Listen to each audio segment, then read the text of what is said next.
Hey YouTube, it's ICU, and today I'm going to be doing a full review for Amazon's Kindle Fire. For those of you that don't know, it is Amazon's new 7-inch tablet. It came out on the 15th, and I have had about a week to mess around with it and to conduct a full and in-depth review, and I'm just going to say that I'm going to cover a couple of things in this review that I know some of the other reviews haven't covered. And to start off, I'm just going to go over the physical aspect of it. Again, it is a 7-inch tablet.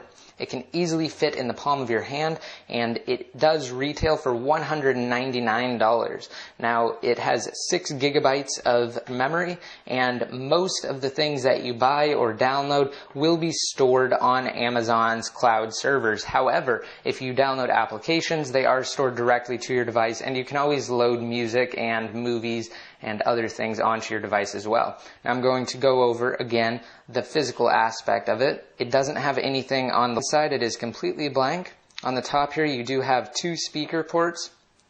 Left hand side completely blank, and then on the bottom here you have a 3.5 millimeter headphone jack, micro USB charging and sync port right there, and you have the power switch and the lock switch.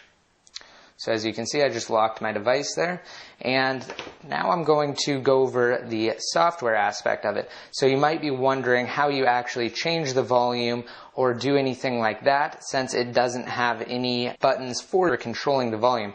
Well, that's actually pretty simple. Amazon has built in a new way to actually do that. All you have to do is tap up here in the right hand corner where the battery indicator and the Wi-Fi indicator are, and you tap up there. And you have access to the volume. You can easily change it right there. Also brightness. You can easily access your Wi-Fi, sync it to Amazon's cloud servers, and you can change whether or not you want it to rotate. So you can unlock it or lock the rotation ability. Also, too, you get access to more, which has other settings that you can mess around with. Now, because it does not have a physical home button, it is actually virtual, and all you have to do is just hit it, and it takes you back to the home screen. Alright, so I'm actually going to use this opportunity to discuss what's going on here.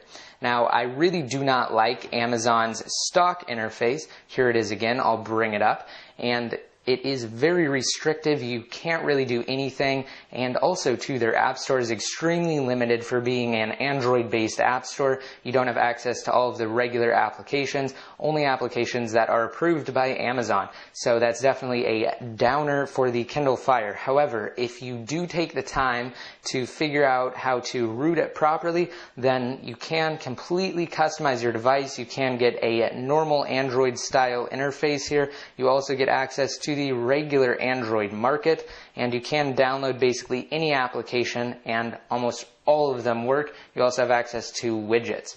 So that's what I did with this. I did a tutorial on how you can actually root it, and I will have a link to that down below in the more info.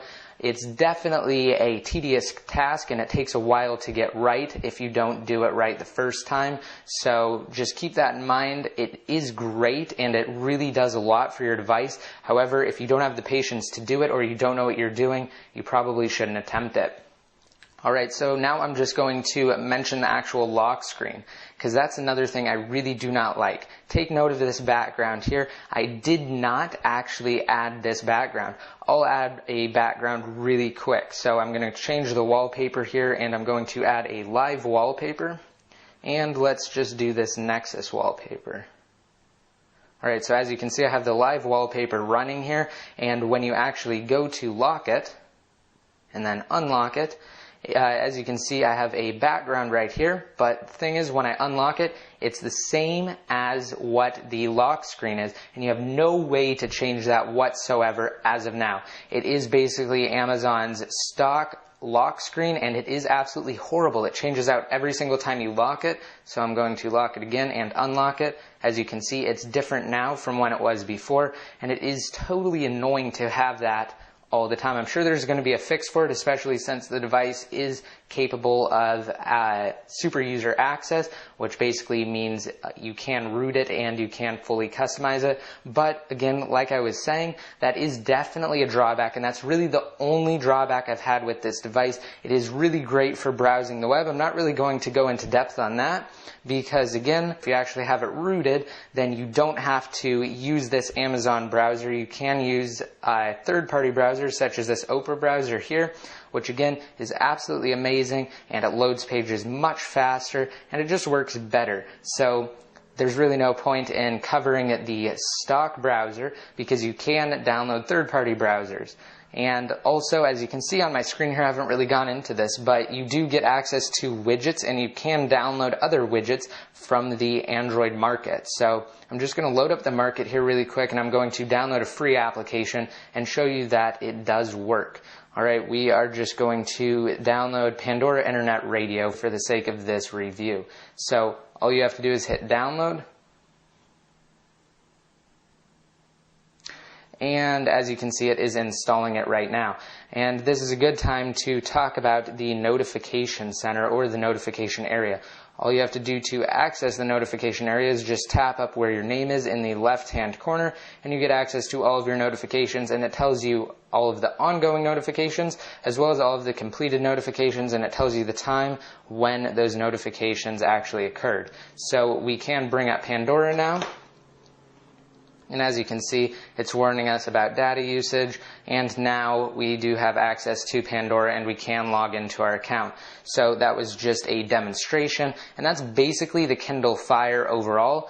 Now I'm going to bring over my iPad here, and as you can see, my iPad doesn't even fit on the screen fully.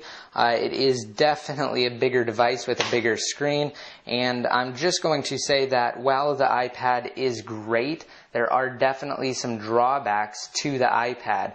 Like, for one, portability. The Kindle Fire is extremely portable. As you can see here, the Kindle Fire is actually smaller than the entire screen of the iPad. So while the iPad is great for games and great for all of the amazing iOS applications, the Kindle Fire is better for portability, and it's also better to easily check news. This has basically just been my review for the Amazon Kindle Fire. It's only $199 as opposed to $500 for the cheapest iPad, so it's definitely better if you're concerned about price. However, if you're concerned about features and all of the applications, I would say that the iPad is probably the way to go. But again, if you're just looking for a cheap tablet that works exceptionally well, I would highly recommend getting the Amazon Kindle Fire. So I hope you guys liked this video. Please remember to rate it up and also leave a comment down below in the comment section. Let me know what you thought about this video. Also, just be sure to favorite it. Again, I hope you guys liked this video, and until next time, this is ICU signing out.